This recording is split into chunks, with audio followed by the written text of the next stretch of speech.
One more thing that I feel it's a little important to mention is that if you want to rent a car in Japan, you can do so on an international driver's permit. I've done that before and probably should have covered that when we were talking about the rental stuff, but here we are anyway. And look at these views, look at this.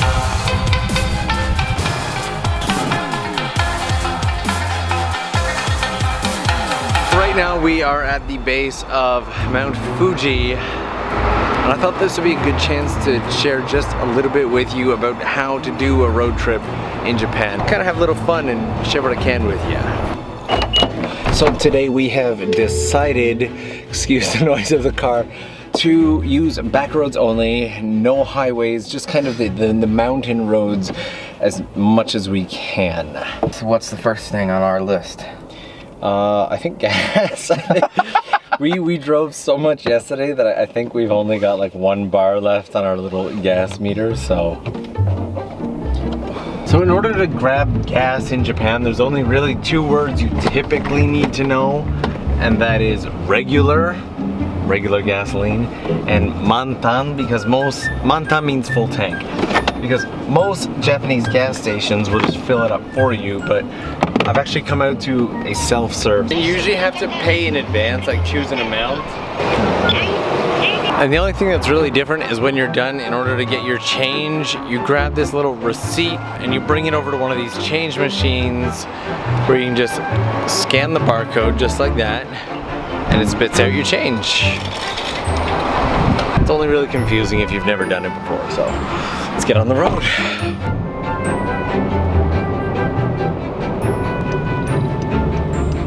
So how hard was it to actually rent the car? The car rental itself is actually not all that difficult. You can do it online and they show you right there like the class breakdowns for different sizes of cars, and along with that the price breakdowns that go along with it. But I like to just call up the shop or visit the shop in person to make my reservation. It just makes things go so much easier, and they give you all the costs up front. And as we come to a bit of a stop here, I will say one thing. Driving in Japan is not all that difficult, but if it's something you're apprehensive or uncomfortable with, don't do it. There's a lot of really narrow roads, there's a lot of cars, and there's a lot of possibility for mistakes, not just on your part, but on somebody else's. And if you're just traveling or living here for a short time and driving is something that you're afraid of, then don't push yourself. Like normally I'd be like, oh, push yourself out of your comfort zone and go for it. But when lives are at stake, that's not something I really encourage. So if you're not comfortable, don't do it. If you are, Japan, for me at least, has been a really comfortable and easy place to drive. Have you noticed how people just let us in? Yeah, for the most part. Yeah. I could never, even in Canada where people are friendly, they are sometimes, people don't let you in at the level that they do here in Japan. And back on the road.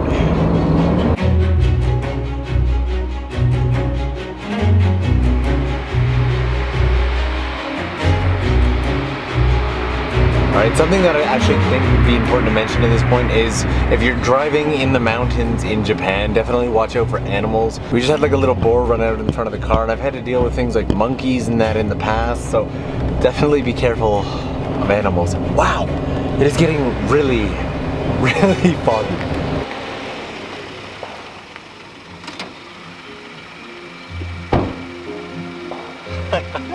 I am not kidding, it is really foggy out here. Right now we are actually on the base of Mount Fuji near the SUBTITLE trail, which Victor has never been on this trail, but he's climbed Mount Fuji like 1 billion times, and that car is noisy. Give me a second. Idling isn't good for the environment anyway, and wow, take a peek at how creepy these trees are.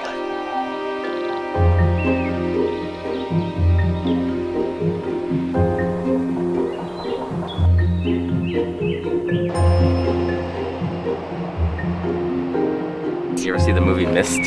Oh no, don't do that. You can actually hear them doing like military exercises in the background. Not something I'm used to hearing in Japan. Anyway, back on the road.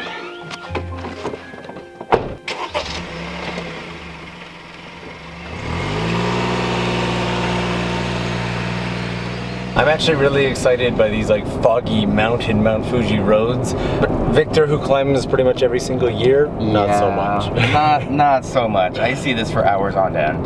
So we're actually heading back down for now, but that actually reminds me that one more thing that you have to be careful of if you're not used to driving mountain roads is more often than not, right off at the side, there's a fairly deep gutter that your tires can fall into if you're not careful, so watch out for that. And the fog is starting to clear.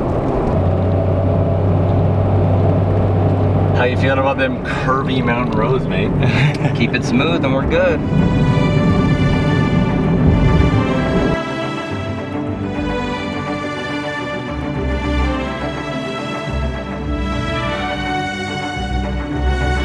Super quick washroom break at Yamanaka, which is right near the base of Mount Fuji. Usually you can get a gorgeous view of the mountain. Today it's just a little cloudy, but it's still nice. The lake itself is also really beautiful.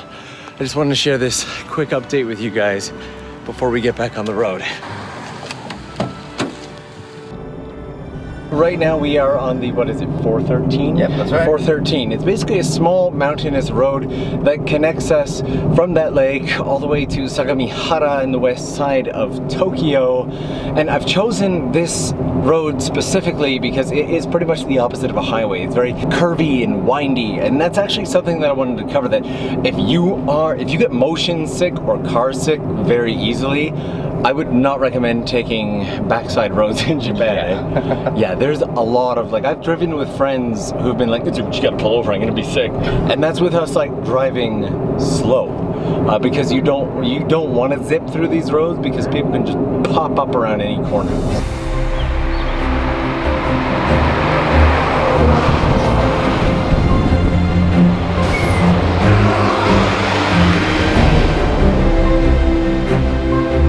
One more thing that I feel it's a little important to mention is that if you want to rent a car in Japan, you can do so on an international driver's permit. I've done that before and probably should have covered that when we were talking about the rental stuff, but yeah.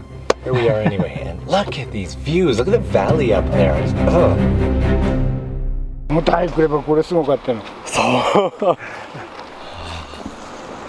We saw some loggers working back here and we stopped to have a little bit of a conversation.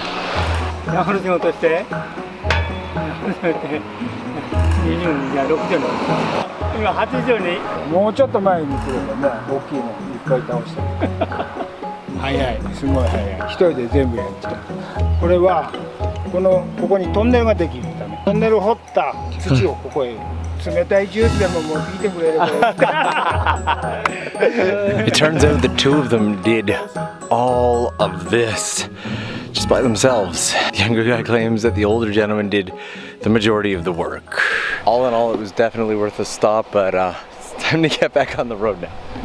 I feel like we've been really fortunate on this trip for people to be willing to stop and speak to us. And you notice one important thing is that we're outside of Tokyo. I mean, generally, don't quote me on this, but the people outside of Tokyo, more in the countryside, are more welcoming and more easy to approach. I find that people outside of Tokyo are typically, not always, approachable and friendly, right? And there's so much to see outside of Tokyo, which is one of the reasons why both through the videos and the podcast, I try and encourage people to explore the areas outside of Tokyo as much as possible, because you're not gonna get views like this in Tokyo. Even back in Toyama, having the opportunity to interview that woman who walks through the statue area every morning. All that being said, if you haven't been following the series of Victor and I's road trip, I'm gonna link a playlist somewhere above Victor's head that you can check out.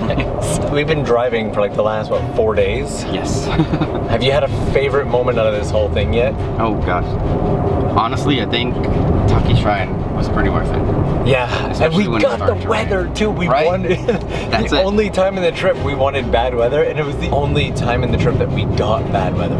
How lucky have we been during this? I was really partial to Douai Station. Ah, okay.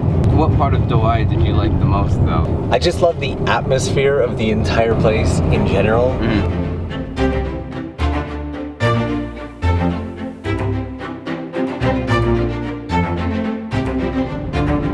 One more thing that I totally forgot to mention. If somebody lets you in, flash your four-ways for a second just to say thank you. Did you know that? No, I did not. Yeah.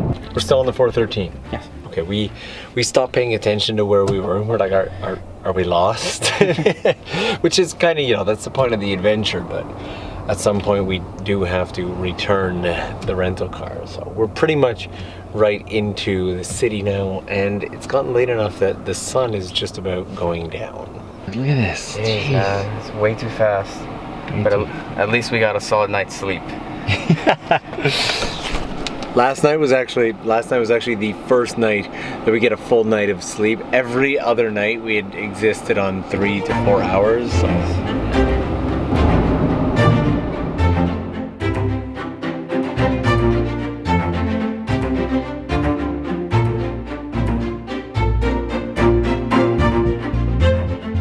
And while we're stopped, I'll mention that Navi systems are good. They give you a pretty decent layout, but I also tend to use Google Maps quite a bit.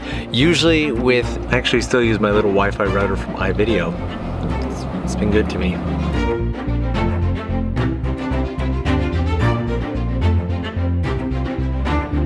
So we're just about back in Tokyo now, and the sun has set and we are quickly losing our light. But I did want to mention that we've used back streets today, but throughout the trip we've used a lot of highways, and I didn't want to forget to let you know that the highways in Japan do cost, mostly based on the distance.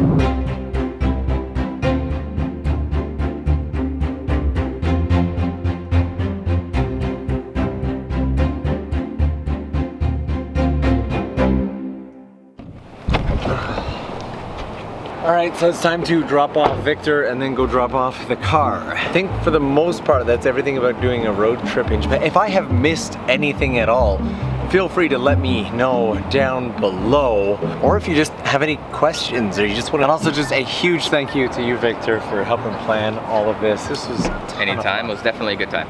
If you were planning your own road trip here in Japan, what would you be A, the most excited about, or B, the most nervous about? Was there anything that you were nervous about? I think the only thing that I was probably nervous about is probably like the small little streets that we had to go through. And there are a lot of those. Yeah. Anyway, Victor is running out of time and I gotta get the car back, so I'm gonna see him off for now.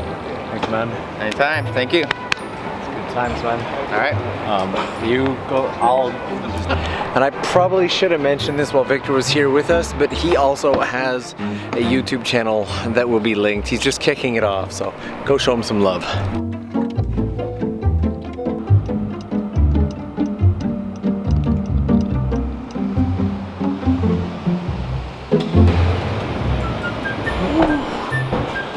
We're finally back. It has been a trip, I'll tell you. I'm gonna have to readjust to Tokyo. People often ask if the crowds of Tokyo give me anxiety, and usually no, but after a nice relaxing trip like this, maybe a little. The goal today was to give a little bit of insight into how to do a road trip in Japan, and maybe along the way have just a little bit of fun. So I really do hope that you enjoyed it. But I've got to cut this one here because the next adventure is literally just around the corner. Like, it's coming up soon. So for now, it would mean the world to me if you would give that like button some love. If you're new to the channel, maybe check out a couple other videos. Consider subscribing. Again, thank you to Victor for joining me on this crazy adventure. And you guys know I will see you again real soon. Bye-bye.